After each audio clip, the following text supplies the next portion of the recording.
Hi friends, మన ఇతిహాసాలలో వీరుల యొక్క వీరత్వాలే కాకుండా ఎంతో మంది అందమైన స్త్రీలు ఉన్నారు. రామాయణ మహాభారత ఇతిహాసాలలో యుద్ధాలే కాదు, అప్పటి స్త్రీల యొక్క ఆధునిక భావాలు కూడా మనం ఇతిహాసాలలో చూడవచ్చు. అప్పటి స్త్రీలు నేటి స్త్రీలకు ఎంతో ఆదర్శంగా నిలిచారు. అలాగే ఆనాటి స్త్రీల నుండి మనం ఎన్నో విషయాలను నేర్చుకోవచ్చు. వారు ఎంతో తెలివిగా వారి యొక్క నిర్ణయాలను వెల్లడిస్తూ ఎంతో నిర్భయంగా ఉండేవారు. అందుకే వారి యొక్క కథలు మనం తెలుసుకోగలిగితే జీవితంలో ఏదో ఒక రకంగా మంచిని నేర్పిస్తాయి. ఈ ఇతిహాసాలలో 10 మంది అత్యంత సౌందర్యమైన స్త్రీల గురించి మనం ఇప్పుడు తెలుసుకుందాం. వీడియో చూస్తున్న వారిలో ఎవరైనా శ్రీకృష్ణుని భక్తులు ఉన్నట్లయితే తప్పకుండా జై శ్రీకృష్ణ అని కామెంట్ చేయండి. అంతకంటే ముందు ఎవరైనా మన ఛానల్ ని ఫస్ట్ టైం చూస్తుంటే ప్లీజ్ సబ్స్క్రైబ్ చేసుకోండి. అలాగే ఈ వీడియోని తప్పకుండా లైక్ చేయండి. మీ ఒక్క లైక్ మాకెంతో సపోర్ట్నిస్తుంది. సీతాదేవి. రామాయణం ఎంతో గొప్ప ఇతిహాసం. రామాయణంలో సీతారాముల గురించి తెలుసుకుంటే జీవితం ధన్యమవుతుంది. సీతాదేవి మహాసాధ్వి. సీతాదేవి ఎంతో తెలివైనది, సమయస్ఫూర్తి కలది.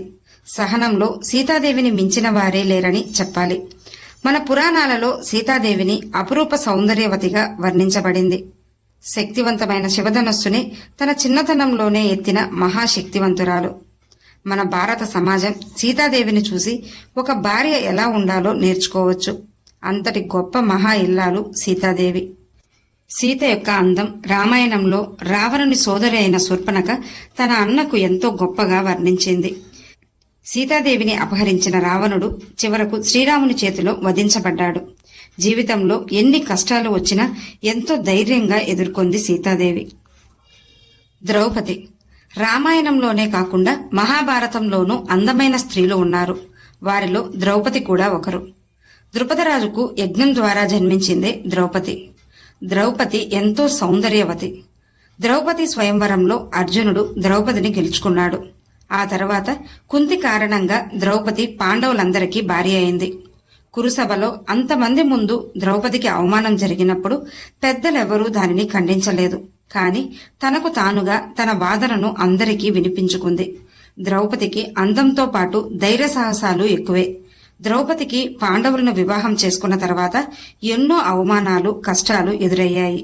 అన్నింటినీ ధైర్యంగా ఎదుర్కొంది ద్రౌపది. చివరకు పాండవులతో పాటు అరణ్య అజ్ఞాతవాసాలకు వెళ్ళింది. మన పురాణాలలో ద్రౌపదిని మొదటి భారతీయ స్త్రీవాదిగా చెప్తుంటారు. ద్రౌపదిని అవమానించడం కూడా కౌరవుల నాశనానికి ఒక కారణమనే చెప్పాలి.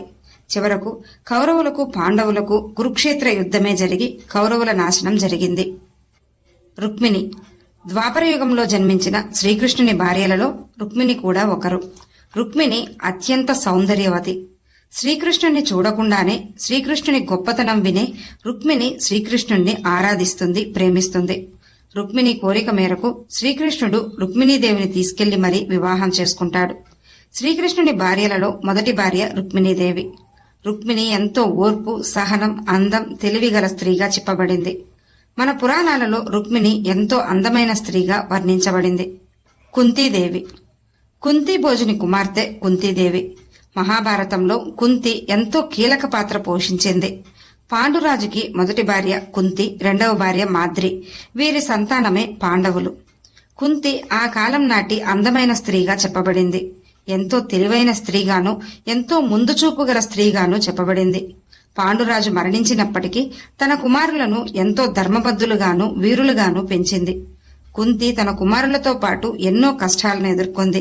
అయినా సహనంతో అన్నింటినీ భరించిన గొప్ప స్త్రీ కుంతీదేవి. శ్రీకృష్ణ భగవానునికి స్వయాన మేనత్త. కుంతి దుర్వాస మహర్షికే సేవలు చేసి ఆయనను సంతోషపరిచి వరం కూడా పొందిన సహనం గల స్త్రీ కుంతీదేవి. కుంతి చిన్నతనం నుండే ఎంతో ఓర్పు, తెలివిగల స్త్రీగా చెప్పబడింది. కుంతి దుర్వాస మహర్షి ఇచ్చిన మంత్రాన్ని పరీక్షించాలనుకుని సూర్యభగవానుణ్ణి ప్రార్థించగా కలిగిన కుమారుడే కర్ణుడు. అలా కుంతికి జన్మించిన వాడే కర్ణుడు. రాధ. రాధ ఎంతో అందమైన స్త్రీగా మన పురాణాలలో చెప్పబడింది. రాధ శ్రీకృష్ణుణ్ణి అమితంగా ప్రేమించింది. రాధాకృష్ణులుగా అందరి చేత పిలువబడుతున్నారు. అంతటి గొప్ప ప్రేమ వారి మధ్య ఉండేది. ఎంతో స్వచ్ఛమైన ప్రేమకు రాధాకృష్ణుడు నిర్వచనం. రాధాకృష్ణుల ప్రేమ నిస్వార్థమైనది. రాధ తన జీవితమంతా శ్రీకృష్ణున్నే తలుచుకుంటూ జీవించింది. ఎంతమంది గోపికలున్నా రాధ స్థానం రాధదే. రాధ అంటే శ్రీకృష్ణునికి ప్రత్యేకమైన ప్రేమ. అందుకే వీరి ప్రేమ చరిత్రలో మధుర కావ్యంలా నిలిచిపోయింది. ఈనాటికి మనం ఆ నామాన్నే స్మరిస్తున్నాం. రాధ అత్యంత సౌందర్యవతి. గాంధారి. గాంధారి పుట్టుకతోనే ఎంతో సౌందర్యవతిగా చెప్పబడింది. సుబల మహారాజు కుమార్తె గాంధారి. గాంధారి మహాభారతాన్నే మలుపు తిప్పిన శకుని చెల్లెలు. చిన్నతనం నుండే గాంధారి మహాశివునికి పరమభక్తురాలు. అలా ప్రార్థిస్తున్న గాంధారి 100 మంది సంతానం కలిగేలా పరమశివుని వద్ద నుండి వరం కూడా పొందింది. భీష్ముడు గాంధారికి ధృతరాష్ట్రునికి వివాహం చేయాలని నిశ్చయించినప్పుడు తన భర్తకు చూపు లేనందున తను కూడా లోకం చూడకూడదనుకుని కళ్లకు గంతలు కట్టుకుంది. అంతటి గొప్ప స్త్రీ గాంధారి. గాంధారికి 100 మంది కుమారులు, ఒక కుమార్తె జన్మిస్తారు. 100 మంది కుమారులే కౌరవులు. కౌరవులలో పెద్దవాడైన దుర్యోధనుడికి పాండవులంటే అసూయ, ద్వేషం. ఆ కారణంగానే వారిని ఎన్నో ఇబ్బందులు పెట్టి చివరకు కురుక్షేత్ర యుద్ధానికి కారణమయ్యాడు.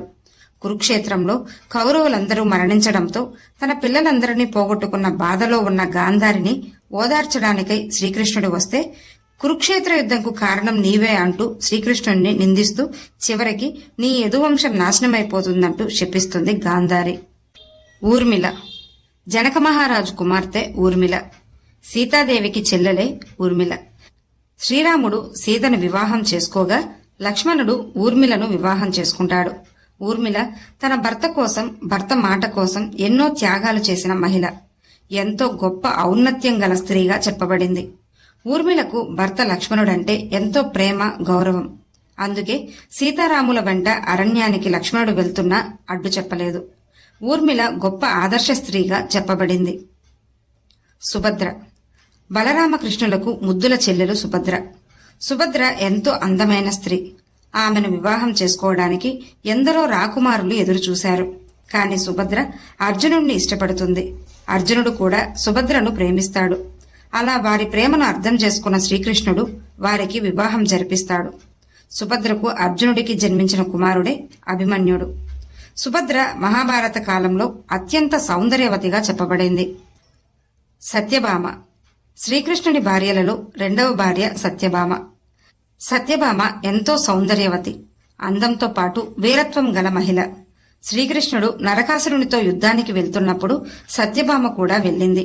శ్రీకృష్ణునికి సహాయంగా సత్యభామ కూడా నరకాసురునితో యుద్ధం చేసింది. సత్యభామకు అందంతో పాటు యుద్ధ విద్యలు కూడా మెండుగా ఉన్నాయి. అంబ. కాశీరాజుకు 3 కుమార్తెలు. వారే అంబ, అంబిక, అంబాలిక. అంబ అందరిలోకెల్లా పెద్దది. అందరికంటే ఎంతో సౌందర్యవతి. అంబ అందానికి రాకుమారులు పోటీలు పడ్డారు. కాని అంబ సాల్వ మహారాజును ప్రేమించింది. అతన్నే వివాహం చేసుకోవాలనుకుంది. కాని భీష్ముడు సత్యవతి కుమారుని కోసం కాశీరాజు కుమార్తెలను హస్తినకు బలవంతంగా ఎత్తుకొచ్చేస్తాడు. దాంతో ఇంకొక జన్మ ఎత్తి మరి కురుక్షేత్రంలో భీష్ముణ్ణి వధించి పగ తీర్చుకుంది అంబ.